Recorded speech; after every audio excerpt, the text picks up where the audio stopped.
యుద్ధం ఇది వినాశనానికి సంకేతం. గతంలో యుద్ధానికి దిగిన రెండు పక్షాలకు తీవ్ర నష్టం వాటిల్లేది. కానీ ప్రపంచీకరణతో పరిస్థితి ఒక్కసారిగా మారిపోయింది. ప్రపంచమంతా సప్లై చైన్పై ఆధారపడి ఉంది. ఎక్కడ యుద్ధం జరిగినా ఇతర ప్రాంతాలపై దాని ప్రభావం పడుతుంది. ఈ విషయం ఉక్రెయిన్ యుద్ధంతో మరింత స్పష్టంగా తెలిసొచ్చింది.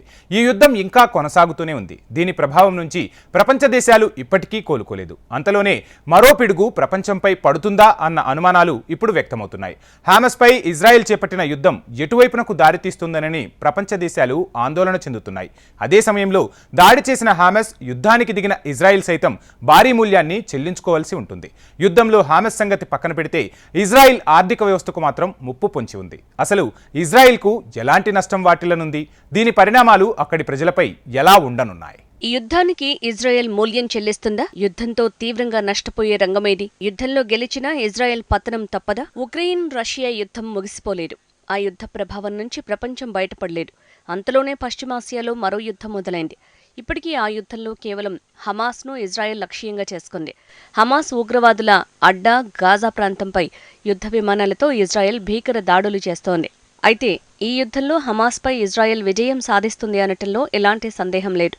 కానీ యుద్ధంలో ఎవరు గెలిచినా ఓడినా భారీ మూల్యమే చెల్లించుకోవాల్సి ఉంటుంది. యుద్ధం కారణంగా ప్రాణనష్టం, పంట పొలాలు నాశనం, నీటి గాలి కాలుష్యాలు, గాయాలు, అంగవైకల్యాలు, రోగాలు, ఇలా ఎన్నో దుష్ఫలితాలుంటాయి. యుద్ధం చిన్నదైనా పెద్దదైనా ముందు ప్రాణాలు వదిలేది మాత్రం రెండు పక్షాలకు చెందిన సైన్యమే. ఒక దేశ సైన్యం ఇంకో దేశం భూభాగంలోకి చొచ్చుకు వస్తే నాశనమయ్యేది సాధారణ ప్రజలే. స్త్రీల మీద జరిగే అత్యాచారాలు ఘోరంగా ఉంటాయి. యుద్ధం వల్ల జరిగే ప్రాణ నష్టం కేవలం అంకెలుగానే కనిపించొచ్చు. కానీ యుద్ధం వెనుక ఎన్నో విషాదాలుంటాయి. అంతేకాదు యుద్ధానికి దిగిన దేశాల ఆర్థిక వ్యవస్థలు తీవ్రంగా ధ్వంసమవుతాయి. భారీ నష్టం వాటిల్లే అవకాశం ఉంటుంది. హమాస్ను అంతం చేసే దిశగా ఇజ్రాయెల్ చేపట్టిన యుద్ధానికి $680 కోట్ల ఖర్చయ్యే అవకాశం ఉందని నిపుణులు అంచనా వేస్తున్నారు. ఇది ఇజ్రాయెల్ జీడీపీలో 1.5% ఉంది. దీని కారణంగా ఇజ్రాయెల్ ఆర్థిక వ్యవస్థ పాక్షికంగా దెబ్బతింది. ఎందుకంటే అకస్మాత్తుగా 3 లక్షల మంది పనిచేయటం మానేశారు. 3 లక్షల మంది రిజర్వ్ దళాలుగా యుద్ధానికి వెళ్లిపోయారు. ఇటీవలి చరిత్రలో ఇంత పెద్ద మొత్తంలో రిజర్వ్ బలగాలను మోహరించడం ఇదే తొలిసారి. ఈ 3 లక్షల మంది రిజర్వ్ దళాలు పూర్తికాలం సైనికులు కాదు.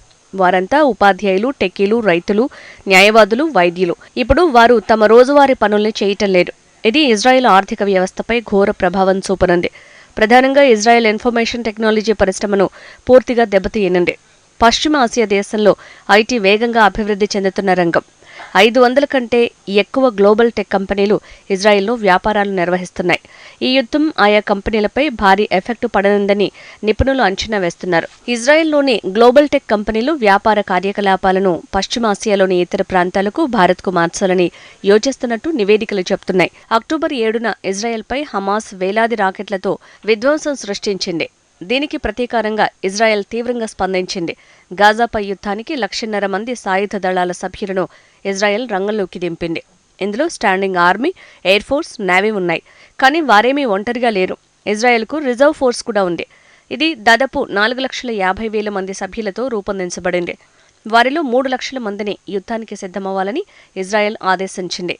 1973 యం కిపూర్ యుద్ధం తర్వాత ఇజ్రాయెల్ భారీగా సైన్యాన్ని మోహరించడం ఇదే తొలిసారి. అయితే ఈ సైన్యం సమీకరించడంతో ఆర్థిక వ్యవస్థపై తీవ్ర ప్రభావం చూపనుంది. 3 లక్షల మంది రిజర్వ్ దళాలు బ్లడీ యుద్ధంలో పోరాడనున్నారు. రిజర్వ్ దళాలు ఇజ్రాయెల్ సొసైటీకి చెందినవారు. వారంతా అకస్మాత్తుగా తమ ఉద్యోగాలను వదిలేచ్చారు. దీని ప్రభావం గణనీయంగా ఉంటుంది. కానీ రిజర్వ్ సైనికుల కోసం ఇజ్రాయెల్ భారీగా చెల్లించాల్సి ఉంటుంది. ఎందుకంటే సైన్యం కోసం మౌలిక సదుపాయాలు, గృహాల పునరుద్ధరణకు ఇజ్రాయెల్ పెద్ద ఎత్తున నిధులు వెచ్చించాల్సి ఉంటుంది. గాయపడిన సైనికులకు పునరావాసం, సైన్యంలో ప్రాణాలు కోల్పోయిన సైనికులకు చెందిన కుటుంబాలకు పరిహారం చెల్లించాల్సి ఉంటుంది. వీటితో పాటు ఇతర విషయాల్లో ఇజ్రాయెల్ యుద్ధ వ్యయం మరింత పెరిగే అవకాశం ఉంది. ఈసారి యుద్ధ వ్యయం $680 కోట్ల అంచనా వేస్తున్నారు. ఇక ఇజ్రాయెల్ గతంలో యుద్ధాలకు వెచ్చించిన ఖర్చులను పరిశీలిస్తే 2006లో ఇజ్రాయెల్ రెండో లెబనాన్ యుద్ధంలో పోరాడింది. ఇది 34 రోజుల పాటు కొనసాగింది. దీనికోసం $240 కోట్ల వెచ్చించింది. 2008 గాజా యుద్ధాన్ని ఆపరేషన్ కాస్ట్ లీడ్ అని పిలుస్తారు. ఈ యుద్ధం 3 వారాల పాటు కొనసాగింది. గాజా యుద్ధం వ్యయం $80,50,00,000 చేరుకుంది. ఈసారి ఖర్చు చాలా ఎక్కువగా ఉండే అవకాశం ఉంది. అది ఎంతకు చేరుతుందనేది ఇప్పటికిప్పుడు అంచనా వేయటం కష్టమే. ఇజ్రాయెల్ గతంలో చేసిన యుద్ధాలు దేశంలోని కొన్ని ప్రాంతాలను స్తంభింపజేసింది. అంతేకాదు క్షిపణుల దాడి ఆగిపోయిన తర్వాత రిజర్వ్ దళాలు వెనక్కి వచ్చేశాయి. ఆ తర్వాత దేశ ఆర్థిక వ్యవస్థ తిరిగి పుంజుకోగలిగింది. ఇప్పుడు కూడా ఇజ్రాయెల్ అదే ప్రణాళికను అమలు చేస్తోంది. అయితే యుద్ధం ఎంతకాలం కొనసాగుతుంది అనేది తెలియటం లేదు. ఇదే ఆర్థిక నష్టాన్ని కూడా అంచనా వేస్తుంది. ఇజ్రాయెల్ ఆర్థిక వ్యవస్థ ఇప్పుడు ఎలా ఉంది అంటే హమాస్పై యుద్ధం ప్రకటించగానే స్థానిక స్టాక్స్, బాండ్లు పడిపోయాయి. అనేక వ్యాపార సంస్థలు, పాఠశాలలు మూతపడ్డాయి. అంతర్జాతీయ విమానయాన సంస్థలు టెల్ అవీవ్కి రాకపోకల్ని నిలిపేశాయి. ఈ వారం ఇజ్రాయెల్ కరెన్సీ షెకెల్ పతనాన్ని నిరోధించేందుకు $3,000 కోట్ల విదేశీ మారకాన్ని విక్రయించింది. అయినప్పటికీ 2% పైగా ఇజ్రాయెల్ కరెన్సీ బలహీనపడింది. ఇప్పటివరకు ప్రధాన ఇజ్రాయెల్ స్టాక్ ఇండెక్స్ 6% తగ్గింది. ఇది ఇజ్రాయెల్ని మరింత గాయపరిచే అవకాశం ఉంది. ఇజ్రాయెల్లో ఆర్థిక ఒడిదుడుకులు ఈ ఏడాది ప్రారంభం నుంచే కొనసాగుతున్నాయి. న్యాయ సంస్కరణలు దేశంలో రాజకీయ అస్థిరతకు కారణమైంది. యుద్ధంతో దెబ్బతినే సెక్టార్లలో ఇజ్రాయెల్ టెక్ పరిశ్రమ ఒకటి. ఇజ్రాయెల్ టెక్ సెక్టార్ విలువ జీడీపీలో 5 వంతుంటుంది. ఇజ్రాయెల్లోని 500 కంపెనీల్లో 1,00,000 మందికి పైగా ఉద్యోగులు పనిచేస్తున్నారు. యుద్ధం టెక్ కంపెనీపై తీవ్ర ప్రభావం చూపనుంది. ప్రధాన గ్లోబల్ టెక్ కంపెనీలు మైక్రోసాఫ్ట్, ఆల్ఫాబెట్, యాపిల్, విప్రోతో పాటు ఒరాకిల్ వంటి సంస్థలు ఇజ్రాయెల్లో ఉన్నాయి. ఈ కంపెనీలు భారత్తో పాటు తూర్పు, ఐరోపా, పశ్చిమాసియా ప్రాంతాలకు కార్యకలాపాల్ని మార్చే అవకాశం ఉంది.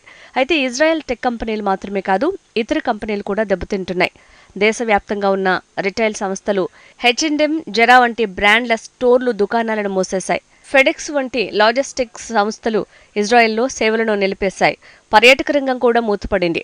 ఈ సమయంలో ఇజ్రాయెల్ ఆర్థిక నష్టాన్ని అంచనా వేయటం కష్టం. యుద్ధం ఎంత ఎక్కువ కాలం కొనసాగుతుందో ఆ దేశ ఆర్థిక వ్యవస్థ అంతగా దెబ్బతింటుంది. అందుకే ఇజ్రాయెల్ ఆర్థిక వ్యవస్థ నష్టాన్ని ఇప్పుడు అంచనా వేయటం కష్టం. ఆర్థిక నష్టాలు, ప్రాణ నష్టాలు ఎలా ఉన్నా యుద్ధం సృష్టించే విధ్వంసం దారుణంగా ఉంటుంది.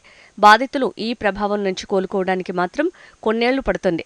ఎందరో జీవితాల్లో తీరని వేదనను నింపుతుంది.